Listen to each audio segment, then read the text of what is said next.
I don't even know how I got the courage to do it, but I remember that I would feel like I wanted to throw up every time I was on stage, and I would throw up, and then come, and I would be shaking, and my voice would shake, and I it was so difficult.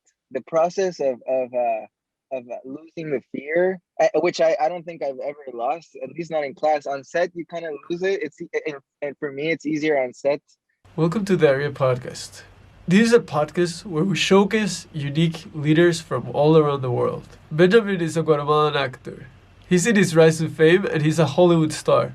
He portrays Antonio Rivera in Fox News show Filthy Rich, and he'll soon appear on Netflix on a show called The Women in the House. Benjy left his entire life in less than a week in Guatemala with a new dream to become an actor. Without short introduction, I leave it with Benjy. I hope you like this video.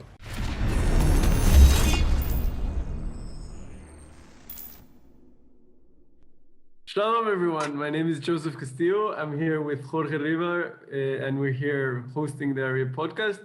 As our first guest ever, we have Benjamin Levy. Benjy knows me since I'm a baby, like literally a baby. We're both Jewish and born in Guatemala. Benjamin is a Hollywood star. He has a fascinating story. I don't want to put any spoilers on, so I will let him tell his story. So Benjy, let's start with that. Tell us your story and how you overcome like tremendous challenge, and where are you now? Yeah. Well, first of all, I am happy to be here with one of my best friends is here. Joseph, I saw you since you were so young, and I'm so proud of all the work that you're doing with your podcast and all the plans coming up in the future. I was born and raised in Guatemala with you both, and I think I've had a lot of challenges growing up, but I think that the way that if I could sum up, because I think there's been so many challenges that I've had to overcome in different stages of my life, some that that are still troubling me to this day, and some that I have actually completely moved from, and some that I'm still chasing but still tackling as the days go on in my life. But I think the one common denominator of all the challenges that I've had is I have this like overwhelming sense of optimism, that allows me to, it's kind of like a naiveness in a way that allows me to be able to jump and leap forward without any hesitation. And I can't even take credit like, oh, it's brave. Sometimes I think I'm a brave person, but sometimes it's not even bravery. It's fearlessness, because I'm not afraid, because I have so much optimism and so much excitement, and like this impulse that it just takes me through that. And I don't know where that came from. I think mostly maybe losing my father when I was 10 years old, and having kind of like this need to prove myself, like as a man and as a person, has moved me forward, and been able to. And my mom has been so, like, she's always like, take the leap, don't worry, there's no plan B, just do it, and it's not the most orthodox way of parenting sometimes, but I think that's where my power to overcome obstacles comes Amazing. from. So actually talking about your mom, maybe this is a good moment where you can tell us the story of how you ended up deciding to become an actor. Yeah. I think she was a part of. Oh my God, yes. But what? Yes. First of all, maybe tell us what you were doing when you're before, and what happened then when you became. Yeah, well, I before that I was doing a lot of Krav Maga training and security work, and my whole focus was to go to Israel, to the army, and have a military career. And I didn't want just any military career. I wanted to be in the most elite groups. That was like my goal, and I was really good at it.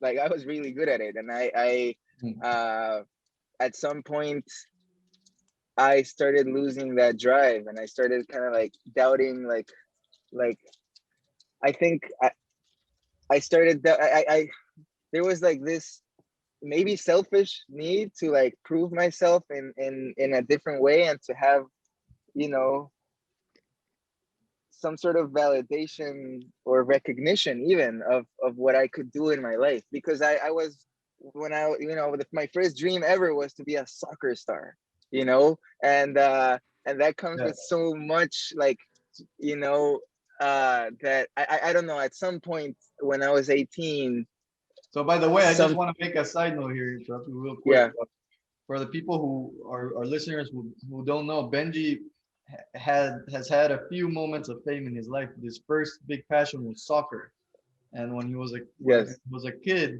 he ended up as a kid from Guatemala in the middle of nowhere. He was drafted to play in Italy for the AC Milan soccer club, and he yeah. got to play with some of the greats, and he was going to become the next Messi probably.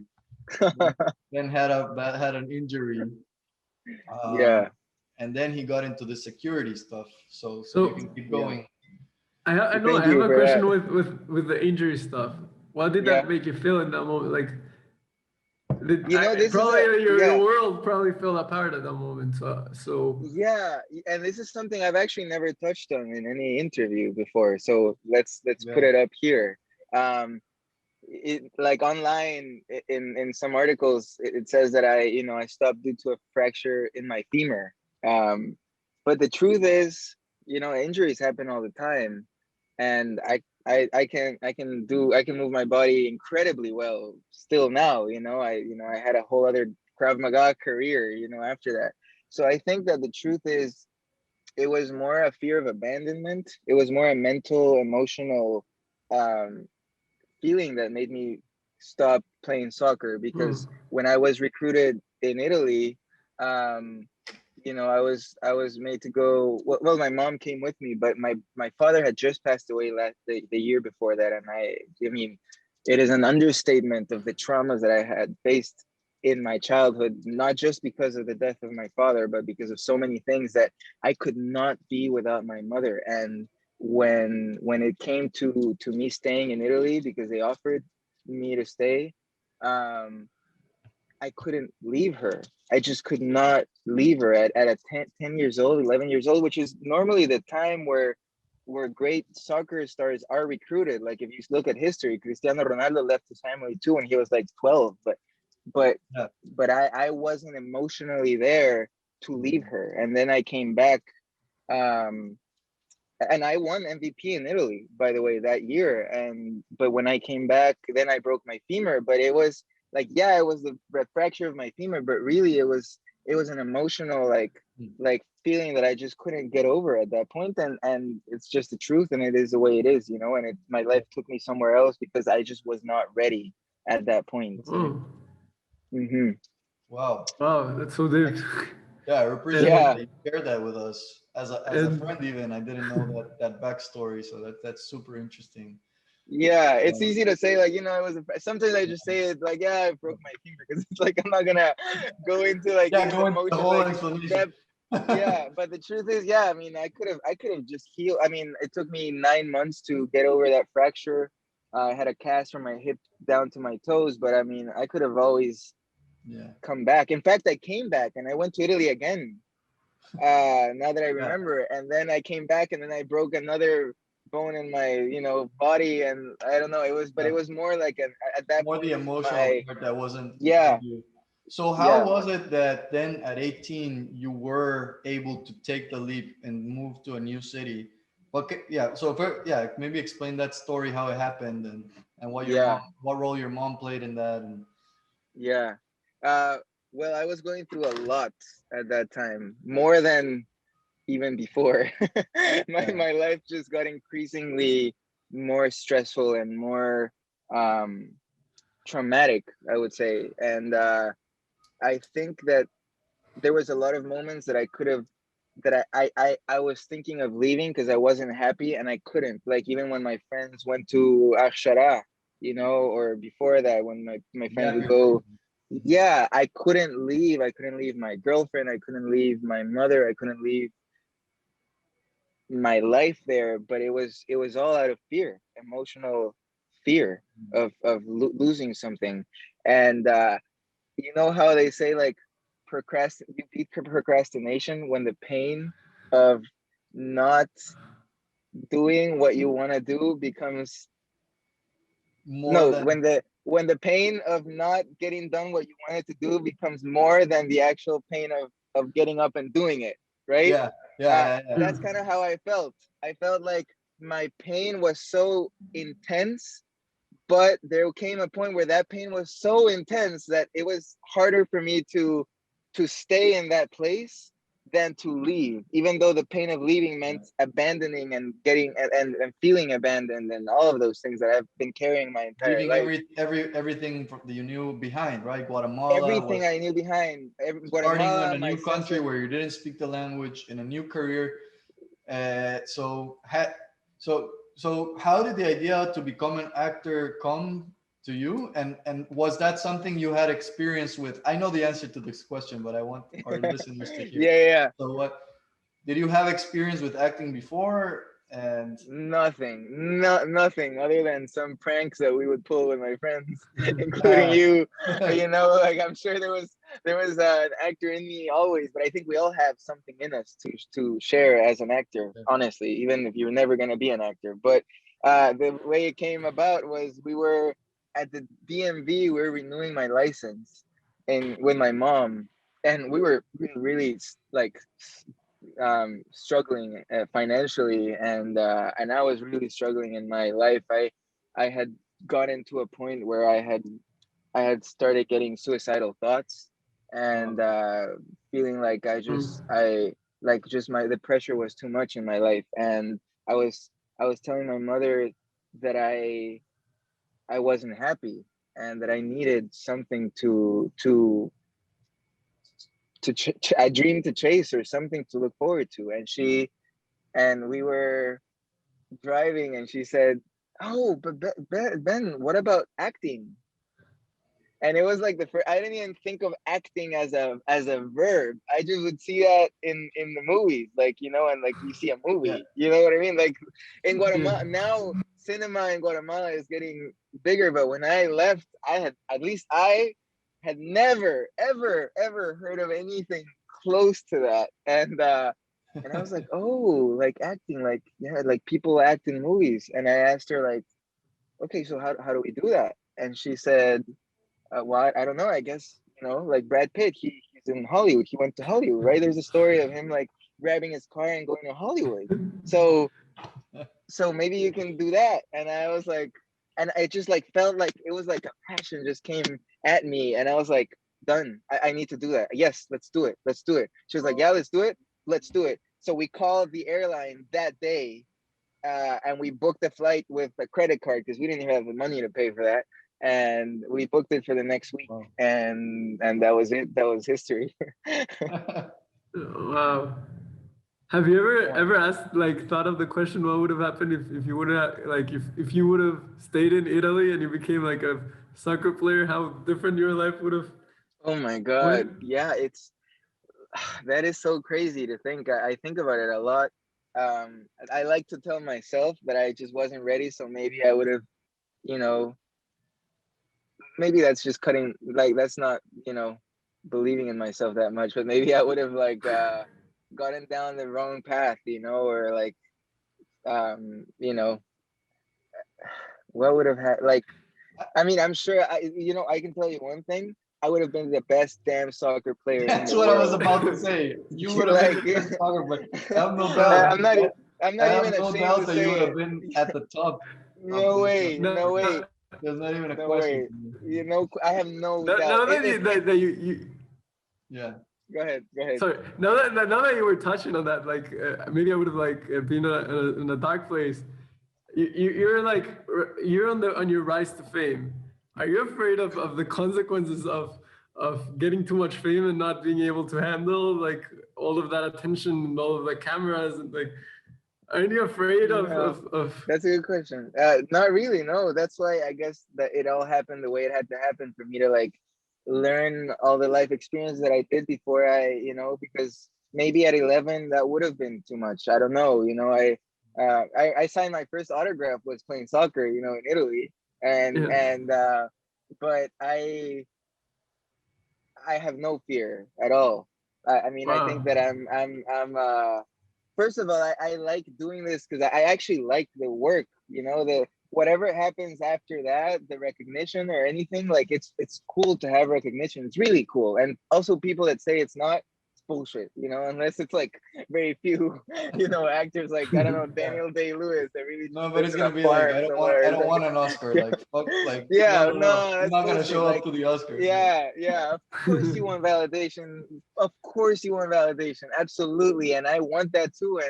And that's a beautiful part of it. But I do really love the work. I get so much joy of the process of learning a character. I like going deep and like understanding a new life, and I learn more from about who I am by doing it's selfish. It's not selfless. I'm not trying to like, oh yeah, yeah. change the world. Like, no, like yeah, like I think the world can change with beautiful stories, yes, but that's not what I'm just trying to find out more about myself and like and find more of what makes me click and also learn different areas of my personality and explore parts of my life that I would never have been able to explore. That's really what I'm going for, you know, So, and the joy of the adventure. That's like it's, you know, that's what it is. That's just the truth of it, you know. uh, so now that we're going into what motivates you, what makes you click, like, what is a discovery that you have made by going into different characters that you learn something about yourself that you didn't know before? Probably you have a lot of them, but something that truly changed you. Well, I remember there was a lot of anger, I guess, inside of me, even though my mom did such a great job to, you know, to see the good side in my father, and my father was a beautiful man and a beautiful father to me, but there was a lot of drug addiction and you know, anger, not towards me but you know, in his life. And I think there was a part of me that I resented all of the, you know, I didn't understand what it was to be addicted to drugs. And I the first role that I ever did was in class. I told my teacher, Anthony Gilardi, I said, Anthony, like I want to do a movie in class. Like I want you to cast it. I want to be the lead in it, and I'm gonna treat this like $100 million set, because that's the way we start, right? So he was like, okay. So we did a movie called Requiem for a Dream. I don't know if you guys have ever seen it, with Jared No. Leto, and it's about you know Do you have the uh, movie? Like, do you have the recording? I want to see like you, like your version of the oh, movie. I mean, no, it wasn't like a movie, you know, but what I meant by that is like I was gonna do every scene in class, every single scene Oh, from the movie, and have a whole, you know, like have a 3 months or dedicate my life in that at that time, four, Yeah. 3 5 months, I don't know how much it was, to really get in that character and to do all, and you know, and I had a mother cast, and you know, and she was amazing. And but I remember I after finishing that project and spending so much time as a junkie, you know, like I I think I felt like I finally understood the pain of my father at a very personal level. And that's when I got hooked, because that was the first year I was in LA, I think, or something. uh, But yeah, after that I was like, okay, you know, I know what I know what it feels like, at least a little bit, you know. And with that I can understand my father a little bit better. And I think that also set the tone for my work in the future, that was actually gonna be the reason why I was able to be in other shows. Because that time I remember, I slept in the streets of Hollywood. And that's like, it's not like, oh, you want to like, you know, como se dice presumir, like show Show off, off. like, oh, I slept. But it wasn't that. I was just really proud that I really, like, that's like, you know, like, it's Wait, not wait. You comfortable. said you're saying you actually slept on the street? Yeah, like I went to the streets and I slept as a homeless man, because I wanted to feel like what it was to lose everything. And but that, I mean, everyone does it. I'm not trying to like put attention and like me pay it like whatever and me doing that, because that is, I think, the Yeah. work that we should do. But I was Yeah. proud because it was the first time I committed to something, and I committed and I wanted to go uh, home, but I didn't. And I felt it, and I saw people not looking at me in the eyes when they would walk past. You know, you see that you become invisible. You see that you know, Wow. you just can't. There's a lot of things that you learn when you're actually in it. And I got addicted to that feeling. And then I did the same thing with my next short film, you know, and I guess I had the opportunity to do some characters that actually require a lot of like that type of preparation, because in the next one I lost like 30 pounds in 30 days to What? play a fighter that, you know, that was going through a crazy weight cut.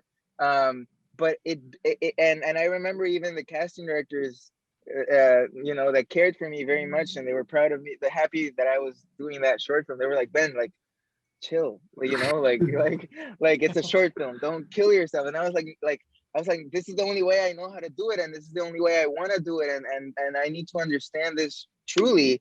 And because I did that, it paid off, because I got my first manager from that.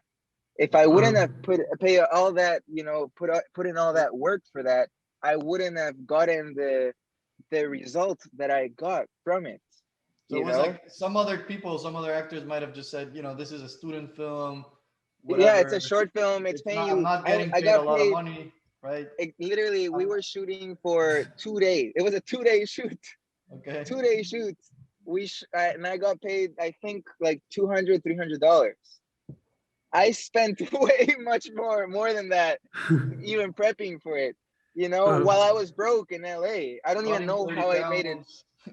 but I lost 30 pounds for it. So like the casting directors, they didn't like, they're like, you don't have to do, you're already kind of skinny. I was like, I need to do it. There's no other way to do it. And I remember because I was reading for her office for the show called Narcos on Netflix. I was like the reader helping out the casting director cast the show, Yeah. you know, and I was really new at all of this.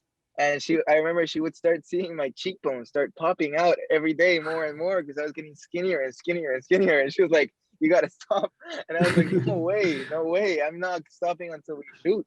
And then when we started shooting, I also lost the water weight of the fighters that the fighters do. So I lost like another, you know, whatever that was, like 10 pounds or something of water in 4 hours, which was a whole other experience, you know.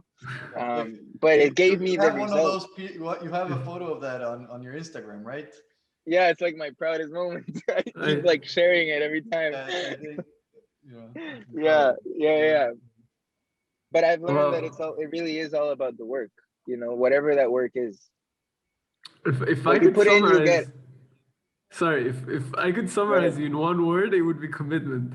Like it just sounds anything that Yeah, you're fully 100% committed to doing in the best excellence and quality you can ever do it. And yeah. I just like that's a trait I would love to learn more of. Like I want to like do that. Hmm. Like it's just like and it's also like Spontaneity. spontaneity. Yeah, It's yeah, totally. like but I know that that's not where you started. You've told me the story that like tell us the story of when you were in the first time in class. Like you didn't like you had to overcome tremendous challenge to get there. Oh yeah. I mean, I had played soccer, like I talked about, and I had done Krav Maga, and I was really good with my body. I think learning Mhm. new skills and stuff. But when I came to LA, all of a sudden I remember this guy from my class who's like one of my good friends here. His name is Richard Cabral. He stepped into class. He's like all tatted up. You know, he was a former gang member in East LA, has an amazing story. And he's in class doing this scene or I don't know what it was, but he was like pouring his heart out, you know, I still remember the feeling. And I was there like with my hoodie up, like at the back of the class, just like watching. And I was like how how does this even happen? Like how? Like it was so foreign to me to step into a live audience and just Pour like yourself open your out. heart. Yeah, you know, with all the pain, everything. It was so real. And that hooked me so much. And but I was so scared to get up that I think I actually kind of like lied to my mom for like 6 months while I was in LA. She was like, "How's acting going?" And I'm like, "Oh, great." Like, I did my first scene. Bullshit. I hadn't done anything. All I was doing was like sitting in that classroom every night from 7 p.m. to 11:30 p.m. watching these amazing people step up and do the job, but I was too scared to stand up myself. I couldn't. I left LA after like 7, 8 months of being here without stepping to the theater, into the stage one time. I never did. I would always like I Wow. would like run, like when my class had to do an it wasn't even for a scene. Like even when my class had to do an exercise of like pretending, endowing your fourth wall, which is like, you're imagining, whatever is there that's not there. Yeah. I would just like run to the bathroom or something because I was just so scared to get up. Um, and I went back to Guatemala and I felt like with the tail between my legs. Like this is the only thing I couldn't do. I failed. I couldn't do it. And then it obviously, being myself, I just couldn't like give up on it.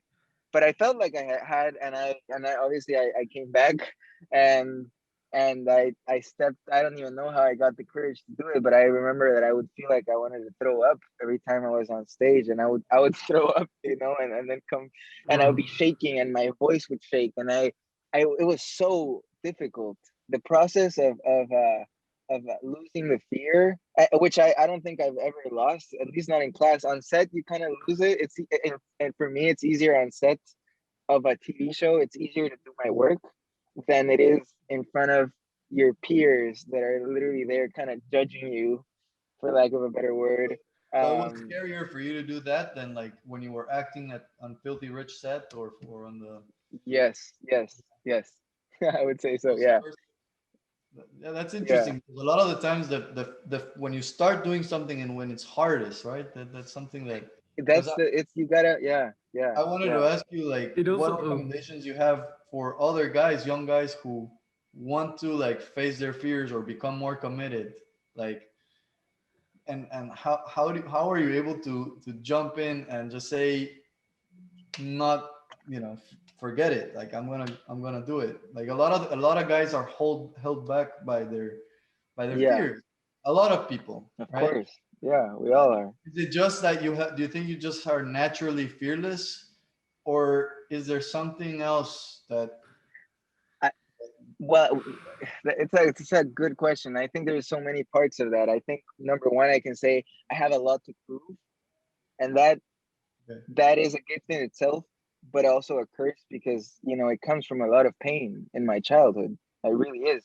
But I have a lot to prove. So that like catapults me to kind of like try to prove myself, whether it was, doing Krav Maga with people beating me up and for no reason. Like I could have just been a kid in school. Like there was no one pressuring me to go, but I wanted to just prove myself. Like I had a lot to prove.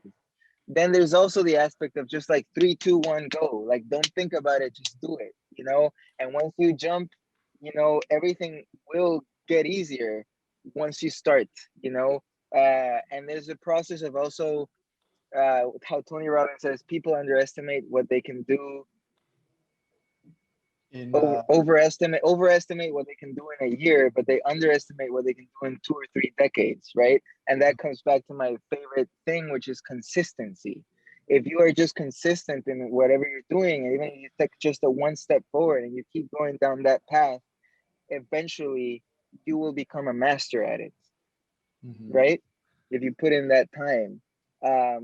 And I would also say that there is also another part of it that we don't talk about that much, that it's been my obsession this year, which is instead of also ignoring your fears, because there is a place for that, like I said, like just saying no, it's okay, like just For- fuck it, I'm Forget it. going. Yeah, but there's also the power in accepting like what you feel, and then you're like, okay, I'm afraid, I'm actually scared because I have a knot on my throat and my heart's beating out of my chest, and I'm paralyzed even though my goal is right there. I just have to step outside and go to that class, or I have to step outside and go to the gym, or I have to step outside and do that boxing class I wanted to do, but I'm paralyzed because I'm sitting down in this car right now and I can't seem to open the door, even though I can, right? So when you go into that internally and you're like, okay, like, why am I scared? And then you start really meditating on it and you're saying, okay, well, I'm scared because I'm gonna be judged because I suck at it and people are gonna laugh at me. I'm scared because I'm not gonna be enough. I'm scared because, people are gonna judge me. I'm scared because I feel inferior. And or even if memories come from that, I'm scared because at one time in school, someone made me feel really, really bad, and I've carried that with me. As ridiculous as that sounds, that is something that just pops into my head right now. So maybe there is something about that I have to explore. And when you go down that path and you kind of heal your past, the fear goes away. It just dissipates. You just wake up on a different day and you're just fearless. Oh. But it's work. That's the hardest work. It's easier to just ignore it and just like, fuck it, and there is a part of that too, but Yeah. there is a deeper work, which is healing your past and your agreements and your fears and your traumas.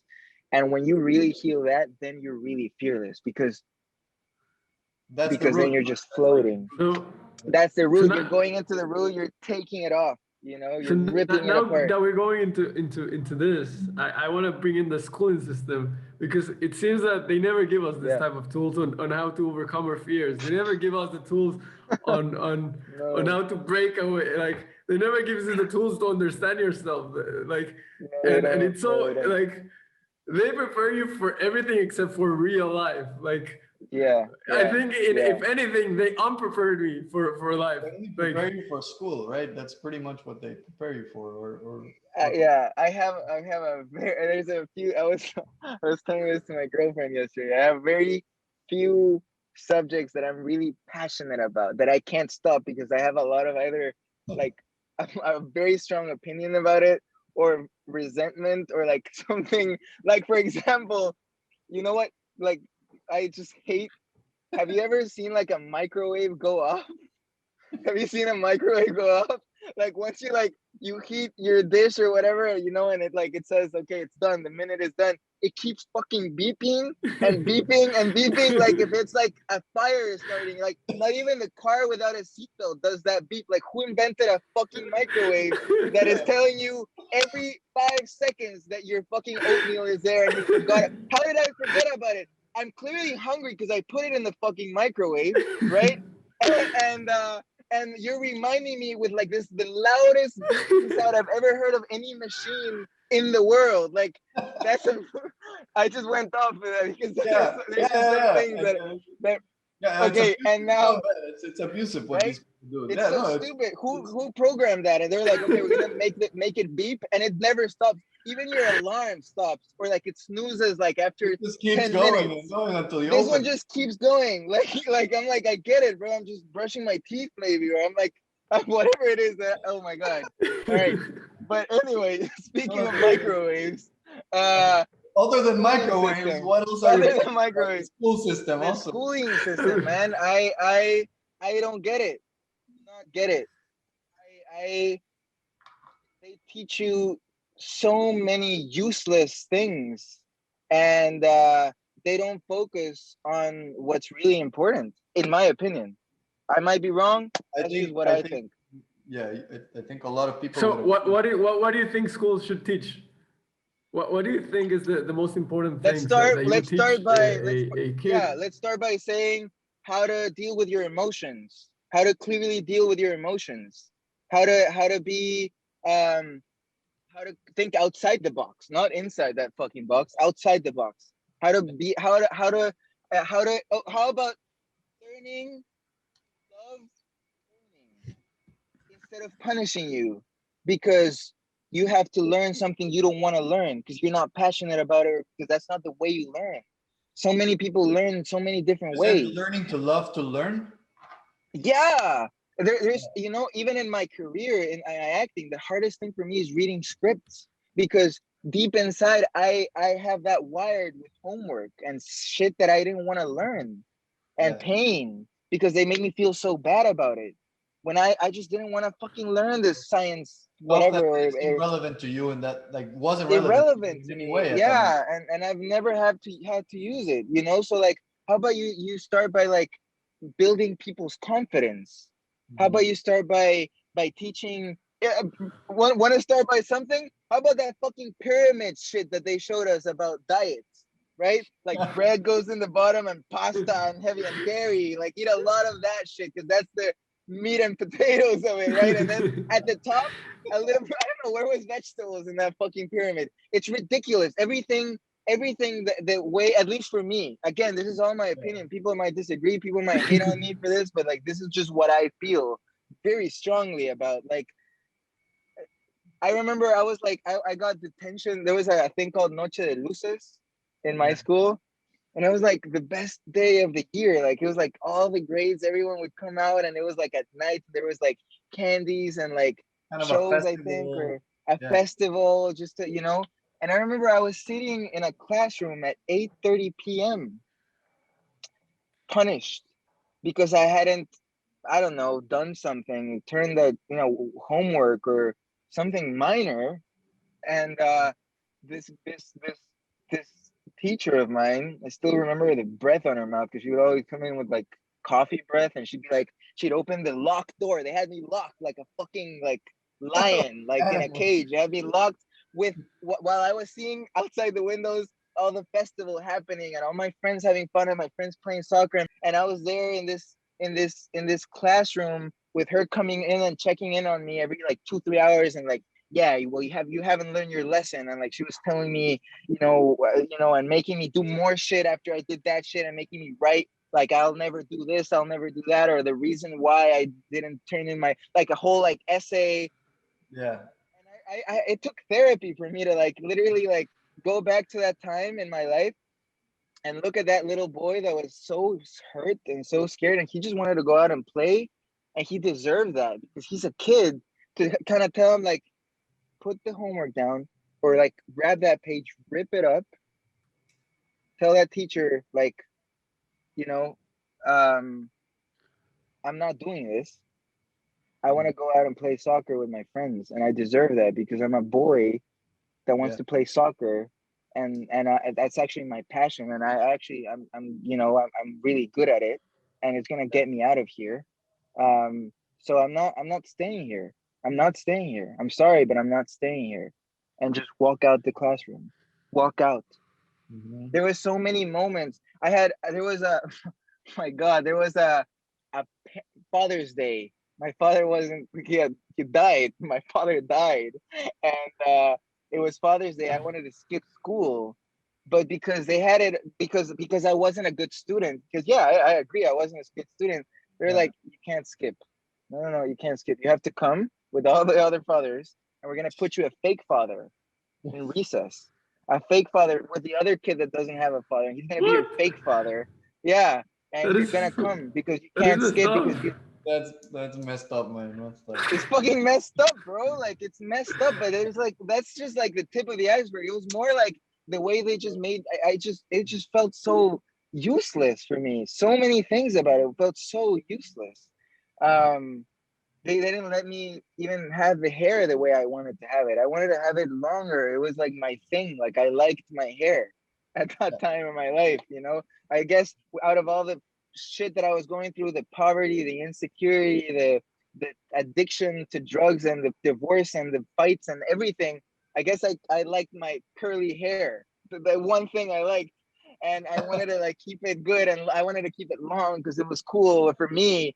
And they first they told me to cut it, then I cut it a little bit, and then they just like, I think they got mad that I didn't cut it enough, and they made it this big deal. They took me into this room, and they told me that they were gonna expel me if I didn't come with my haircut. And I remember crying to my mom and telling her like, I don't want to cut my hair, and she was like, oh honey, I'm so sorry. Okay, what we're gonna do is we're gonna like, like put some clips on it or something, and like flip hide, and like I'm gonna like fold it kind of thing, and like hide it so that they think that you cut it.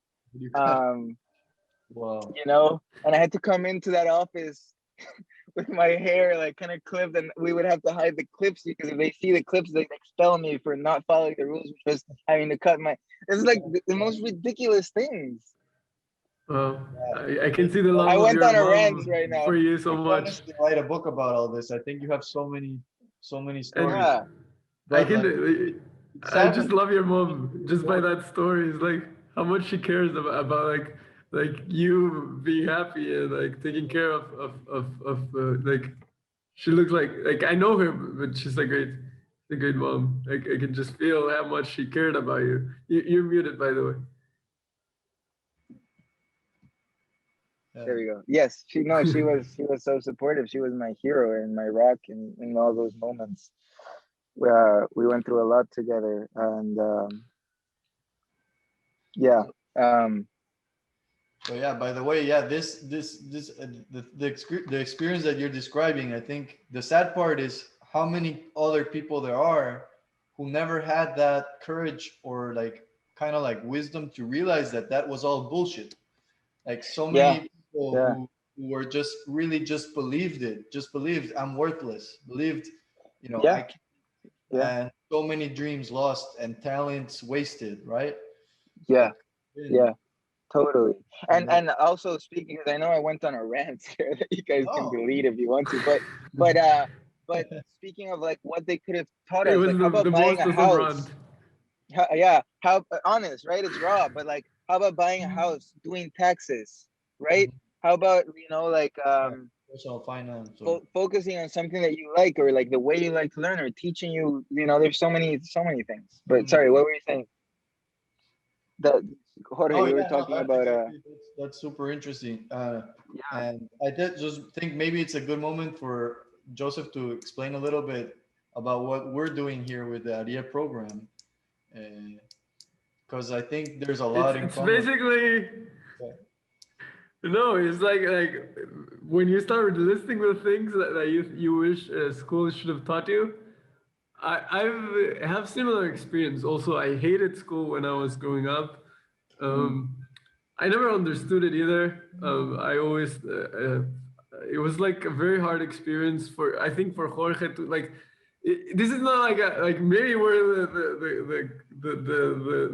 the weird guys, but I don't think so. I think it is a thing that it is commonly seen over and over that the schooling Yeah. system doesn't not only doesn't work, it is more beneficial than beneficial other than the teacher how to be literate. I think that is maybe if something good comes out of it is that we There's have literate actually, I don't people. know if you guys are familiar, but there's a school system called Sudbury schools where basically it's recess all day long, and the kids can just do whatever they want, and Okay. they just decide what to do. They go and just say, "Oh, I want to build a treehouse today. Let's all work and build a treehouse." And there are adults supervising to kind of like help if they need help. Yeah. Uh, and a lot of the times, the kids who go to that school end up being just as well in the college entrance exams, but they learn on their own because they like it, and they end up Right. doing Right. so Right. many more things with their lives because they Well. find Yeah. and I would like to look Totally. more into that. yeah, So but Yeah, and I think that's a great idea. And also, like, look, I love learning. That's the thing of this irony of all this is that I yeah, absolutely love learning. So I just everybody like has taking what I yeah, the irony is yeah that I everybody has people that. Like learn. everybody has the curiosity to learn and yeah. discover, and like it's Of innate course, in and the I think humans. yeah, and I think discipline is important that maybe school gives you, like being there and like, and having like a set schedule of things. But there's so many different ways to go about that, with things But that they don't matter. really give you That's discipline the because hard it part. does it like Yeah, do you feel that after you were disciplined after like it just feels that they crush your soul and you wanted to yeah, rebel and like take a middle finger out of them like and that's how I would have felt if I would have gone through what you went like I would be like F you yeah, yeah, like yeah. Well, I had a like lot of that. I had a lot of that I had to go through. Yeah, absolutely. Um, yeah, I guess I'm just trying to see something good in the structure of it. Mhm. Um, Yeah, there might be trying a to case to make that some structure is important. Like if you have no structure, that's not yeah. but it's That's all not Yeah. good. Yeah, about discipline the is content, great, what you is know. content But and yeah, what but absolutely, yeah, they definitely went about it the wrong way, at least with me. so Yeah. Yeah. yeah, so So and Joseph, so with Aryeh, the main focus that we're trying to do is the idea of helping people find fulfillment, find fulfilling lives. So that Mm, has been the idea for the it's so program. beautiful. yeah, but my story on how I it's like I went to the schooling system. If you ask the teachers, there was actually one teacher that really cared about me, and I think maybe that teacher specifically made a big impact on myself. Maybe there's like these Hmm. moments where you have like there was a teacher that she realized that I was doing an effort and that I was like actually trying, and she like rewarded me and like she called it like she said it like on public, like he's the best student because it's not about the grades, it's about how much effort somebody puts.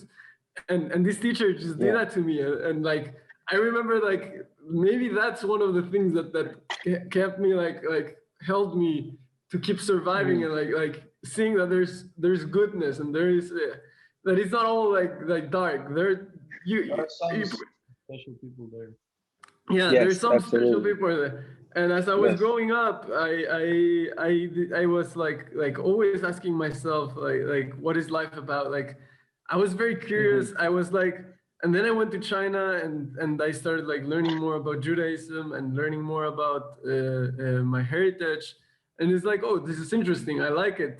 And I started like learning more about it, and it was like I feel it's true. I want a relationship with God. I think that is true.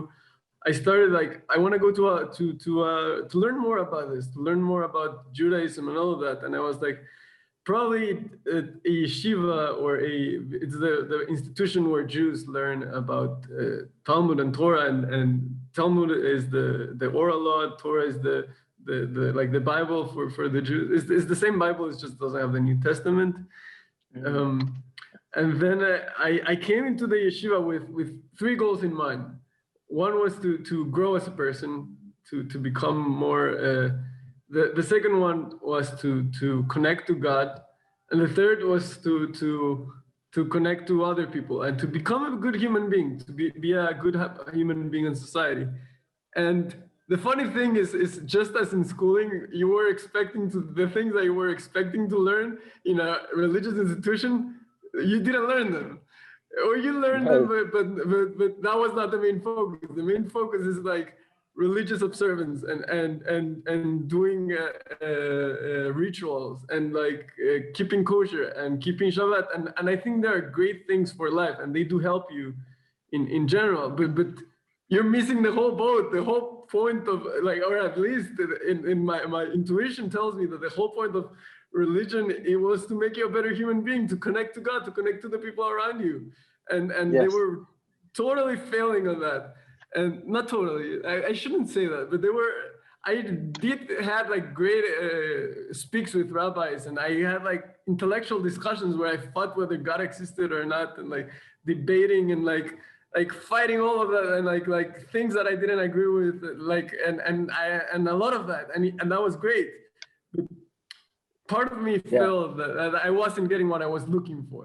So I was like, how can I? What would be something that I'm looking for? What would be the perfect thing, the perfect yeshiva, or the perfect educational program for?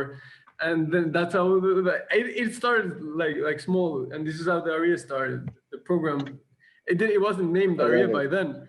And then I Yeah. started like, what are the things that I would like to learn about? What are the things that I need to know more about? And little by little, I was thinking, taking like here something from a book that I read, something that I read from here, and then like little, I started like in the beginning, it started like a boot camp of being like a super elite army training a whole year long, where you wake up at 5 every day and like you do like super intensive. And then I started like thinking more, and like it was like a whole Mm, process of changing. And then at some point I was like, maybe I should learn acting, and then that's where I like contacted you, because I think I want to learn how to speak, because every time I speak, I used to shudder or to be very shy, and like I didn't feel confident. So how can I like I always learn like the best way to learn public speaking is acting, because it's real. It's talking from the heart. It's not talking from emotions. It's not talking from. It's not faking it. It's not like standing straight with your shoulders back and like compose. Like I felt that every time somebody gave me advice on how to be better at public speaking, it felt fake. It didn't feel genuine. It felt like I was doing something I was not. So I was like, I'm gonna try acting, and I contact Benjy, and it's like, hey Benjy, like, what do you recommend me? Like, I want to learn from people that are doing it the best, and then I realized like, and we had like an hour-long discussion, and I was like, I'm gonna add this into the program because I think acting is one of the greatest tools for growth and for and so in the end I started like, who are the people that could help me on this journey? And I remembered Jorge when I was small, and you guys made like a summer camp where I was like a guitarist. And like I was in guitar classes before that. I was in all of this, and I didn't like it. I hated it because I didn't hate it, but I didn't. I wasn't connecting to it. But when I was with you guys, like you made it like you sell that to me, and I was like, whoa! Like I was sold. Like I was so committed. Like in less than a week, I was like playing very, very good, and I was like, and you guys were like proud of me, and I was like, this is amazing, and I was like. By the way, there's something that Joseph, you and Benjy have in common that I've noticed. Both of you guys are excellent at learning things. You're both very like you get into something and you just learn it 100%. Like both of you have that. Benjy with soccer, with acting, with Krav Maga. Joseph, you taught yourself how to code on your own. That's right? Amazing. Which is really hard. I can say that because I went to university and I learned that stuff, and you just learn on your own, and you're a very good programmer. And also you've learned a lot of things, other things. But I think you're also very intense about things. That both of you, both are like you find something that you like, and you just get fully into it, obsessed with it. It's just like the thing pulls you. And you both ask a lot of questions. Like you want to know everything about it. Like that's true. I guess in the sense that we're all here right now having this talk because like there's a lot of like shared, I think, feelings here, and you know, and also in terms of our discontent for the educational system, and for our listeners, you know, it's important. Like we're thinking, that hopefully Benjy will be able to teach at the Aryeh boot camp, at least a few sessions. There's even a chance that maybe we will be able to fly him out. If not, it'll be virtually. But very excited to have you. Have you as part of this program. And no, man, it's gonna. I think that's very smart that you guys include acting, because I just remember the first feeling I had when I learned how to act is like everyone should learn how to act. Like no matter if you're ever gonna be an actor, because like it gets you in touch with like who you are, and like you said, Joseph, it connects you to like a purpose of what you want to say, you know.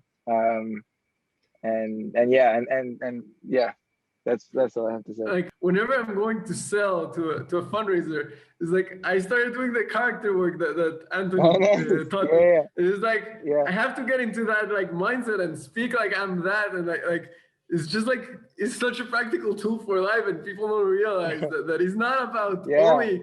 It's not only about becoming a Hollywood star. It is a tool that you can use for self-development. And absolutely. So I wanna like give you a little bit about the program and like get your feedback if you think like what are your like the first week is about creating a vision. I think that now you're teaching me that part of having a vision is also being very spontaneous, like just going into something. So I think maybe because it's instinctual. It's following your instinct. Whatever you feel in that moment, it's the answer. Everything else is just gonna cloud you and fuck you up. Everything else. Everything else that is not instinct is noise. Anyone that tells you, oh, but like, think about it because plan B, or think about it because this, or like, what are the consequences? No. That's the wrong way to start. Instinct is do this, do it. You'll deal with it. You're a man enough to to find your footing once you take the first step and you realize, okay, maybe this isn't for me, or maybe I have to go about it this way. But the instinct, the first thing, is always the right one. Start doing I think that's one of the things that I wanted the listeners to get is start doing and get rid of the fear of failure. Like, you might fail, and so what? You can start again. So what? Yeah, it literally. Yeah.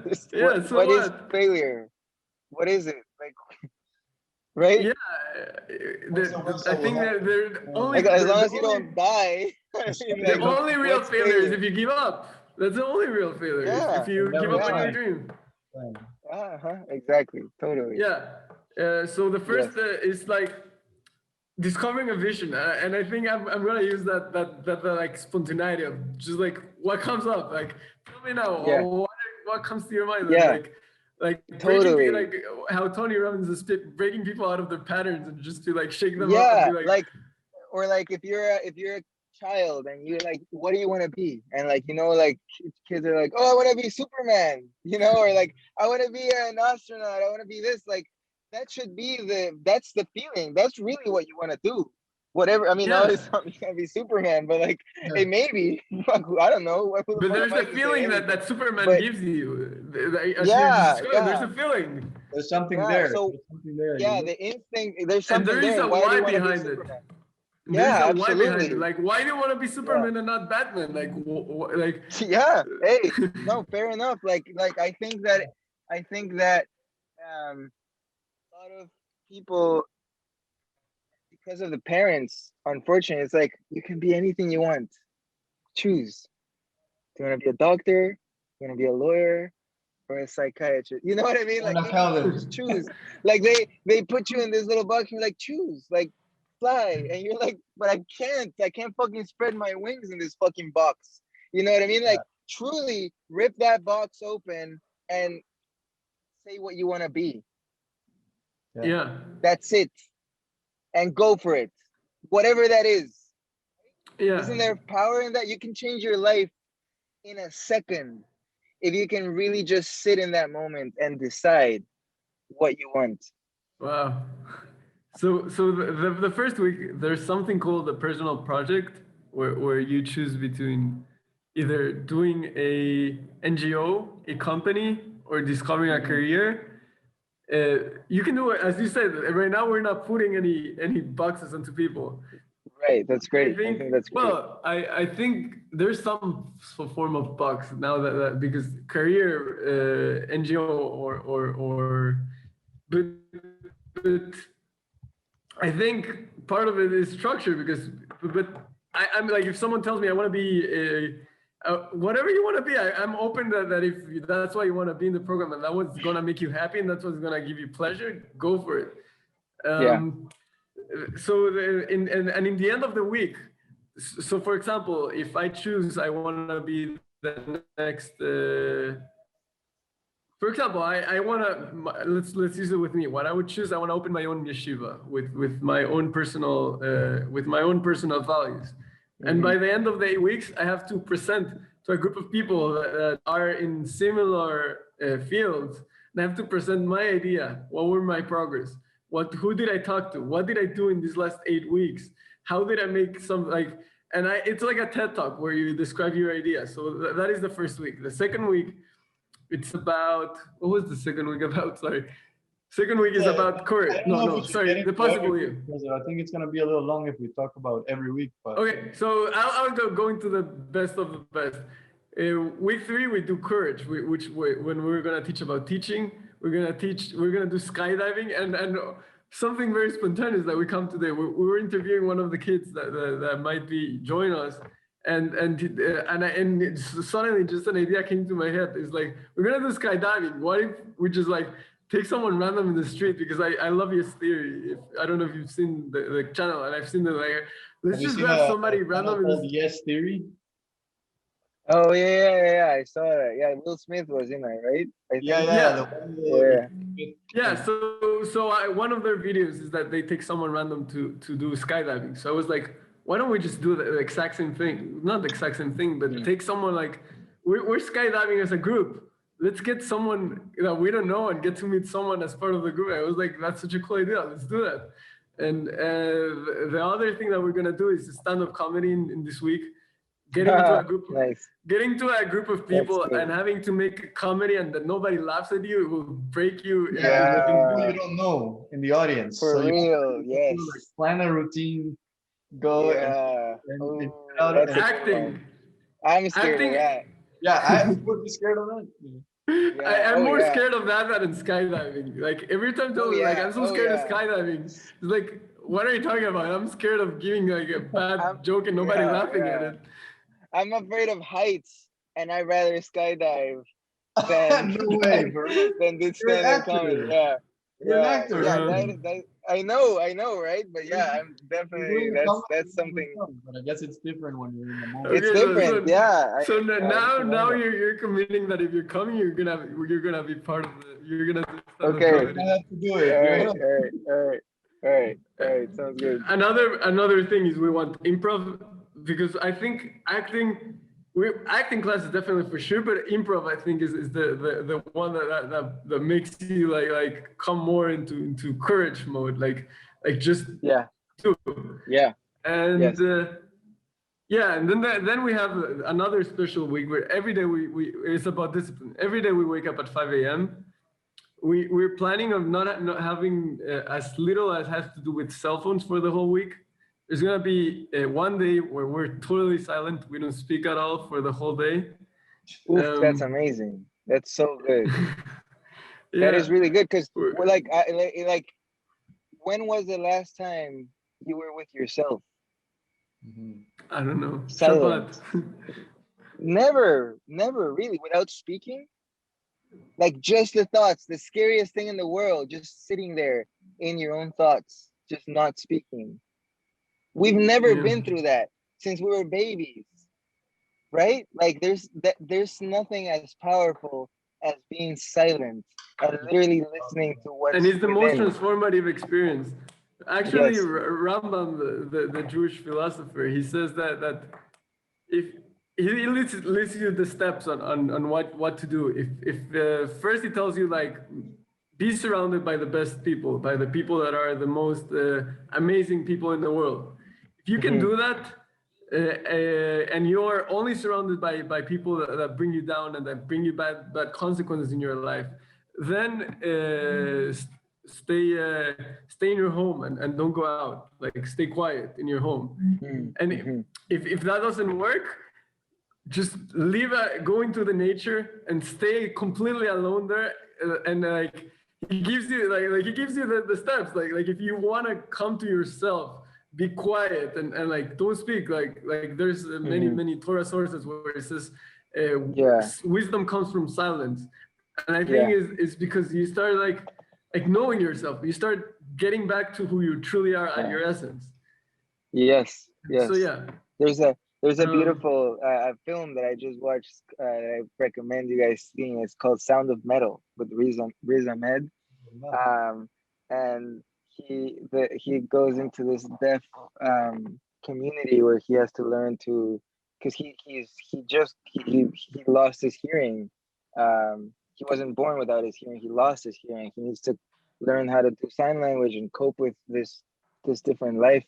And the head of that program says, okay, I'm going to leave you a coffee and a donut at 7 a.m. or 6 a.m. or 5 a.m. I don't know, every morning. And you're going to go sit in this room. But there's more. He has addiction problems, a lot of things, and anger and it's like fear and all of that. So you're going to go sit in this room, and there's going to be a notebook and a pencil. And I want you to sit without touching the notebook. Just sit for as long as you can. And when you can't sit for longer, then you start writing. And once you can't write, you go back and you sit in silence. And then you do it all over again, And I was like, oof, I actually want to do that. In fact, I'm going to do that this week. Well, I can't this week because I'm shooting, but next week I'm going to do that. Let's do it together. I want to just...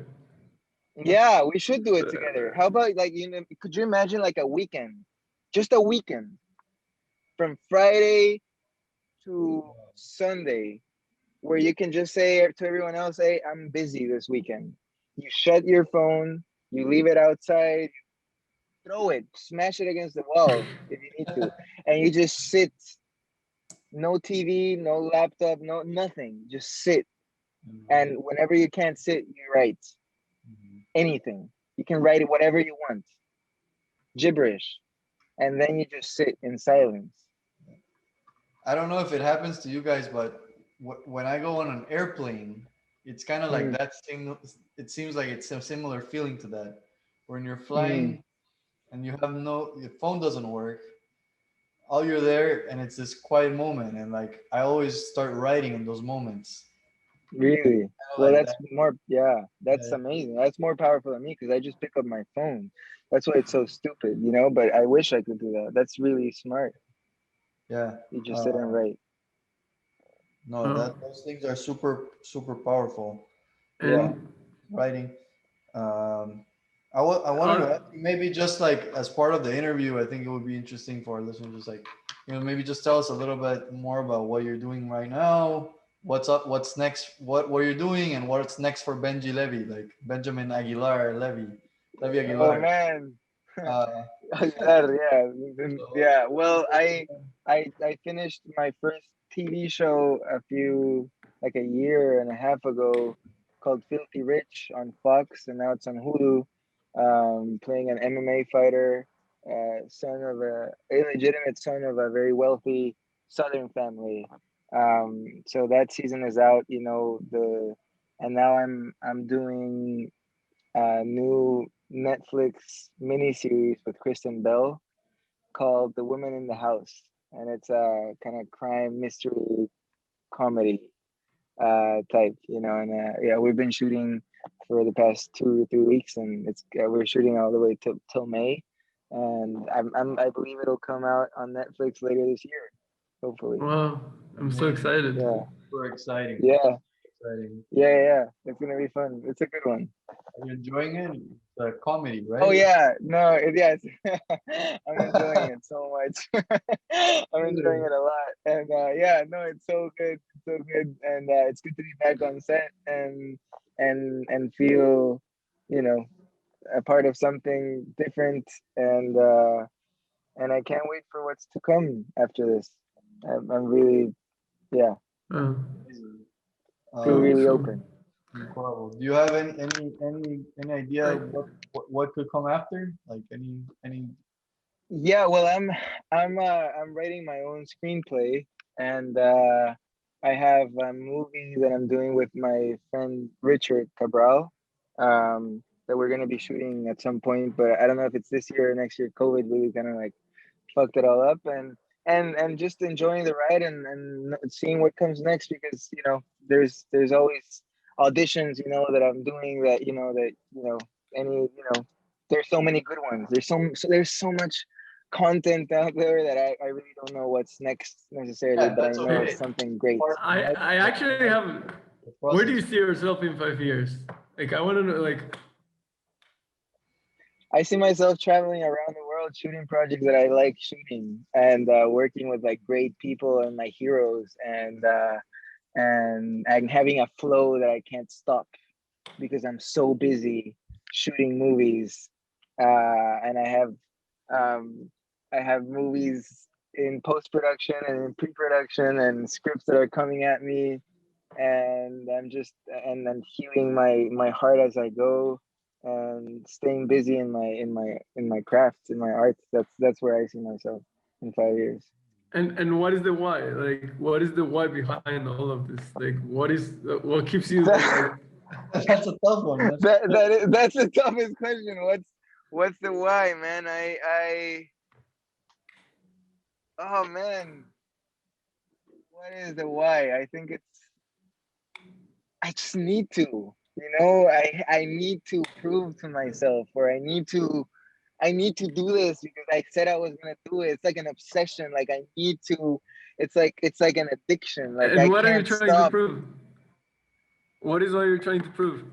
That I can do what I love, and that I can be the best that I can be at it, and that I can make a living out of it, and that I can learn more about myself interacting with my heroes at the same time, because it wouldn't be the same if I'm just doing my monologues, to my friends here in LA. That's not the same. I want to work in the most amazing sets with the most amazing people and being a part of something huge and delivering performances that I'm proud of, that I've seen on screen. And I'm like, I want to be able to do that at that same level, and to prove to myself that I can do that, because I'm not nearly there yet.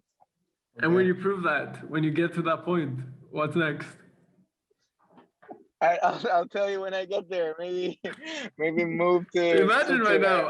Let's do a mental exercise. Let's do a mental exercise. Right now, you're living already that life. You're fully accomplished all of these goals. What would your curiosity call you to do next? Like,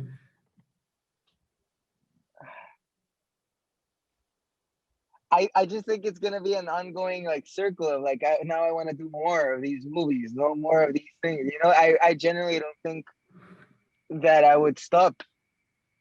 I don't think that I'd stop. Because you love the process. You love the actual. It's not.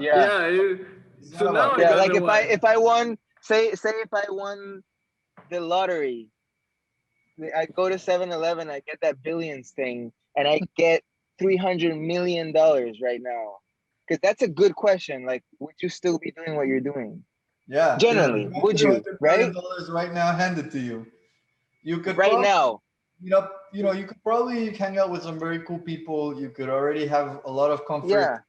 Yeah, you got validation, you get money, you can travel, you can do so. Would you be doing that? And I genuinely, truly believe I would be putting that money on my own movies and still doing my movies, just at a better level, I guess. But I would still be doing it. I wouldn't just go to Hawaii and chill.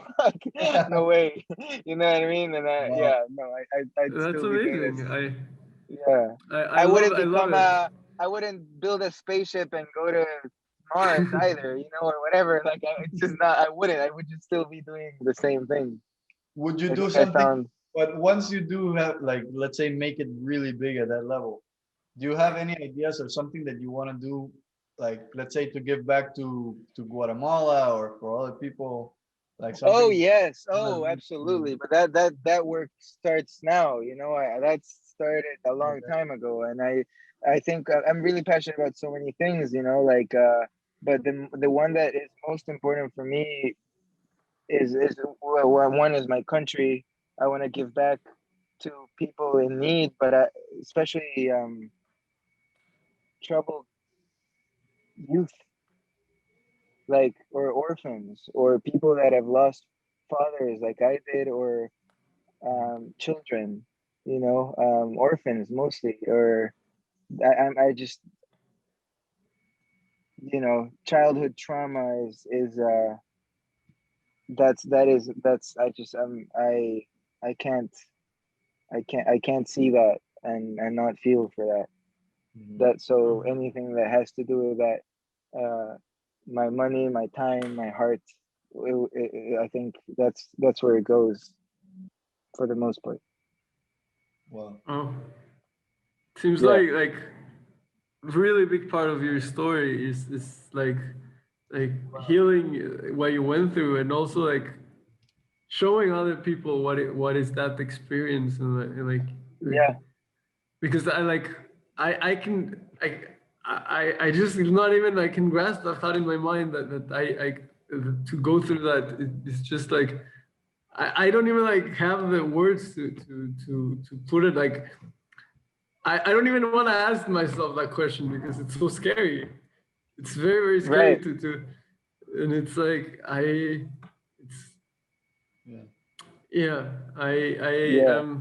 don't know. I don't have I don't know. Anyways, it's been so nice, so good speaking with you. Such an incredible story. I know I already knew a little bit about that story, I would say. For everything. Thanks for having me. I'm really excited about this, this journey that you guys There's are something going. that I wanted to touch that we didn't touch before we wrap this up. I wanna like, because I know that many people don't like religion and they don't like Judaism, so I want to like, and I am from the religious world, from Judaism, and I'm gonna tell you many of the criticism are fair, are honest, and the religious world, or the world that has faith, has to change dramatically to in so many ways. So I'm a big proponent that people criticize it, and because we need to change, at least me talking from the religious people, I think that we do need to change. So I want to hear, what are your thoughts? What is Judaism mean to you, and what is the good and what is the bad?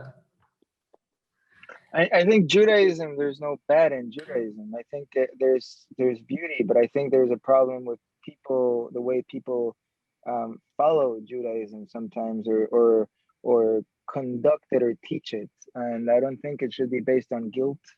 I don't think it should be based on fear. And I think it should, like you said, Joseph, uh, make you a better person. You know, not how many um times you put or don't put tefillin on. But by the way, I do put on tefillin, but that's not the goal. The goal is to be a better person, and the way you treat people and the way you pray. Do you pray with your heart, or do you pray with words? You know, is it heady, or is it in the heart and the soul? Do you practice what you preach and what you read, or don't you?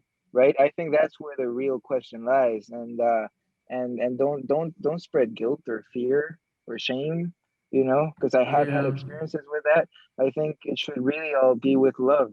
And the rules should be to make you better.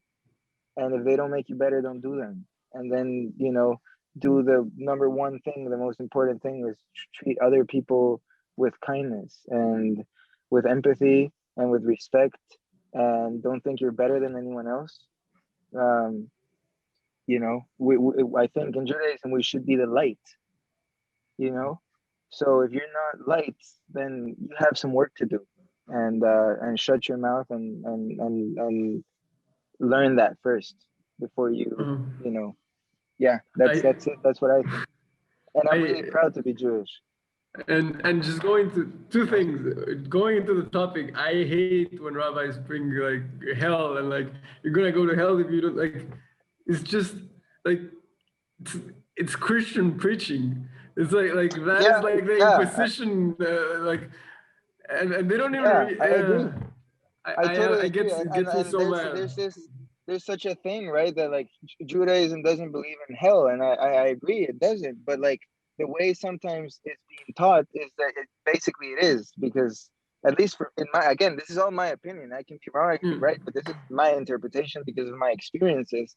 And what I learned is that, yeah, sometimes I have been felt, and I had to go through a lot of moments where I had to question what I was doing or what I wasn't doing, or like what will my plane. And I know these are things that Hmm. are on my head because of my own traumas and OCD and all of that, but it came from somewhere, some information that I grabbed on, that I would feel like, oh, I didn't put the filling on today. Like, am I a bad person? Is this karma? And then I won't, my, Yeah. like, because sometimes you hear stories like he put in the tefillin, he yeah, so, and then, and then he switched, airplanes, and he didn't die in 9/11. So it's like, that's beautiful, but like, what are you saying? Like if I don't put on tefillin, like, what's gonna happen then? Like, am I not gonna get this audition that I really worked on and I deserve? Am I more, inclined? It should never be based on fear. Put the feeling on because you want to connect, and put the feeling on and connect. You know what I mean? Actually connect to God, connect to yourself, connect Uh, to the world. After you do that, like, have that in your mind and become a better person. Because if not, then there's really no point, in my opinion. Um, but I do think that there's been moments in my life where I felt like this fear or this guilt of like because I didn't do something that I don't think is the most, um it's important, but I think that the at the end, the end result, or You know, the point of all of these things that we have to do as Jews is to be a better person to people and to ourselves and to God and to connect, you know? Yeah, we Beautiful, man. certainly agree on that one. Like, it's like Mhm. in the Shema, like it says it clearly. Like if you read the Shema is the prayer, one prayer that we say 3 times as Jews. Also, when we enter into a room, we kiss something that's called a mezuzah. It's it has this pergament inside where it says like the ikr. How do you say the ikr? Like the main. The main Thing idea. of Jews, like the main idea. Yeah, it's like, and the main idea is, it says that, and you shall do this, all the commandments that I command you today. And how many commandments does it list? You might have think that he would start listing all of the commandments that are in the Bible, but no, he only lists one, which is, and you shall love God with all your heart and all your soul and all your might. Like, Yeah. and he says that Yeah. if you do this, you're not gonna suffer at all in life. Like it says that Yeah. you're gonna have like food and stuff, blah blah blah. So if people could just like read and internalize what they're saying every day, it's Yeah. it's all Yes. about creating a connection with a higher being. It has nothing to do Mhm. with anything else. The point of every single commandment or every single thing that is within the Torah, I believe that it is with the point of connection and making you a better human being, a more connected human being with God and with the world, and a better society. Because Mhm. that's another point that I want to If give, you're that the able to most use those vehicles in other ways, that's incredible also. Like if you're like, yeah. there's also something in Judaism that we like the Rambam had the idea, like you can learn from everything. You can learn from the wisdom of what is out there, not just what is written in the Yeah, Torah, right? Like Yeah. so that is another part that's really important. Like learn all truth of from these, whoever it comes. That's the quote. what is the Yeah. quote exactly, Joseph? Learn The, truth from whoever it comes. yeah, so if Wow. Wow. if you can find that truth and that truth is making you better and more connected to other people and to God, I think that's the point. That's what it is about. Yeah. And if it doesn't Yeah. have to be that you do this specific ritual, if that is meaningless and is not helping you in any way. And Yeah. also, I think, the And hard thing, like, yeah, as what I think is really special is that about you, Benji, is that you've been able to like not let that noise come in, and there's been noise from different people that Yeah. have tried to show you and tell you this is the way, this is the right way to do it, this is the, and I think anybody who says this is the way to do it, like, and just tells you Yeah. I have the way to do it, they're obviously wrong, because there's no one Yeah. way. And Absolutely. that yeah. is and I think that Yeah. Thank you, bro. Another Thank you. nice quote that I would add from Pirkei Avot is, "Who is wise? The one who learns from everyone," which is Mhm. another one.